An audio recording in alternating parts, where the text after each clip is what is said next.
মঙ্গলবার গভীর রাতে রাষ্ট্রপতির আদেশে জারি করা এক অধ্যাদেশের মাধ্যমে মুক্তিযুদ্ধের সর্বাধিনায়ক বঙ্গবন্ধু শেখ মুজিবুর রহমান, সৈয়দ নজরুল ইসলাম, তাজউদ্দিন আহমদ, এম মনসুর আলী, AHM কামরুজ্জামান সহ 1970 সালে নির্বাচনী বিজয়ী 4 শতাধিক MNA MPর বীর মুক্তিযোদ্ধার স্বীকৃতি বাতিল করা হয়েছে।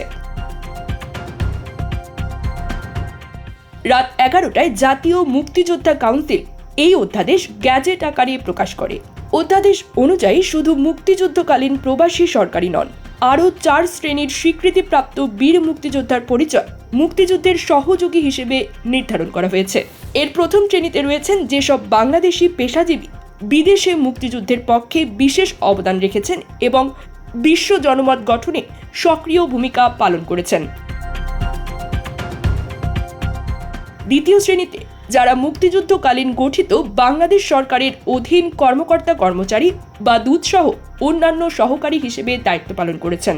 তৃতীয় শ্রেণীতে স্বাধীন বাংলা বেতার কেন্দ্রের সব শিল্পী ও কলা কুশলী এবং দেশ ও দেশের বাইরে মুক্তিযুদ্ধের সপক্ষে দায়িত্ব পালনকারী সব বাংলাদেশি সাংবাদিক এবং চতুর্থ শ্রেণীতে স্বাধীন বাংলা ফুটবল দল।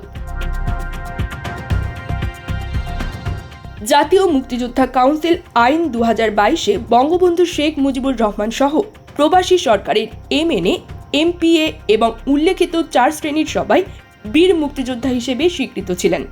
নতুন অধ্যাদেশে তাদের মুক্তিযুদ্ধের সহযোগী করা হয়েছে। এর ফলে তাদের মুক্তিযোদ্ধার স্বীকৃতি বাতিল হয়ে গেল।